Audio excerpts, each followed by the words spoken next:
প্রিয় বন্ধু, একটি কলা বাগান থেকে আপনাদের সবাইকে স্বাগত জানাচ্ছি। আমরা এই মুহূর্তে আছি একটা কলা বাগানে। এটা একটা চাপা কলার বাগান এবং এই মুহূর্তে বিশেষ পরিচর্যা চলছে, অর্থাৎ এই বাগানে কলার এখন পরিপূর্ণ পর্যায়ে চলছে, অর্থাৎ পরিপক্ক হওয়ার ঠিক আগের অবস্থা। দেখেন এই কলার কাঁদিটার অবস্থা। এটা চাপা জাতের কলা। এখানে এই যে পোক্ত হয়ে যাচ্ছে, পরিপক্ক হয়ে যাওয়ার পথে দেখেন স্প্রে দিচ্ছে, চাচা স্প্রে দিচ্ছে। তো ইনার এখন হচ্ছে বাগানের প্রস্তুতির মূল লক্ষ্য হচ্ছে কলাটাকে প্রত্যেকটা কলার কাঁদিকে সুস্থ রাখা, অর্থাৎ নীরোগ রাখা এবং পোকামাকড়ের আক্রমণ থেকে মুক্ত রাখা। তো এই পর্যায়ে ইনি এখন ছত্রাকনাশক এবং কীটনাশক স্প্রে দিচ্ছেন এবং বাজারে নেওয়ার আগে যাতে কলার চেহারা, গঠন এগুলো সুন্দর থাকে, যাতে না ফাটে কলাগুলো, এজন্য উনি ব্যবহার করবেন। এরপরে বোরন স্প্রে দিবেন, কিছু সালফার স্প্রে দিবেন, কারণ বোরন আপনারা জানেন যে বোরন হচ্ছে কলা কে ফেটে যাওয়া থেকে রক্ষা করবে। আর সালফার কলার চেহারাটাকে চকচকে করবে, গঠনটাকে ভালো করবে, পরিপুষ্ট করবে।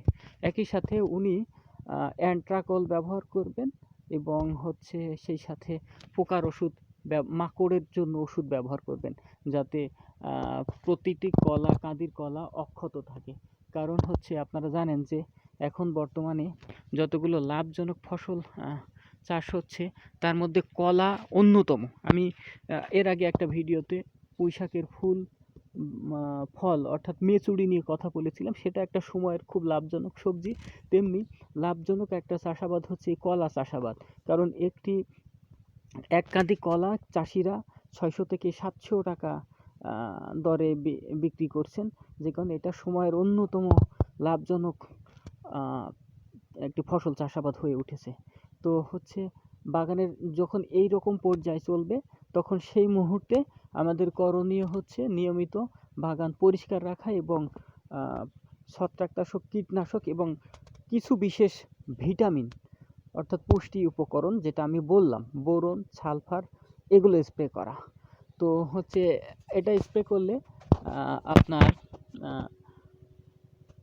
প্রতিটি কলার গঠন ভালো থাকবে, পুষ্ট থাকবে, চেহারা ভালো থাকবে, বাজারে সহজেই ক্রেতার দৃষ্টি আকর্ষণ করবে। তো এই ছিল আজকের ছোট্ট আয়োজন। আপনাদের সকলকে ধন্যবাদ। আপনারা যারা কলা চাষি আছেন তারা আশা করি আমার এই পরামর্শটি গ্রহণ করে উপকৃত হবেন। আপনাদের সবাইকে আবারও ধন্যবাদ।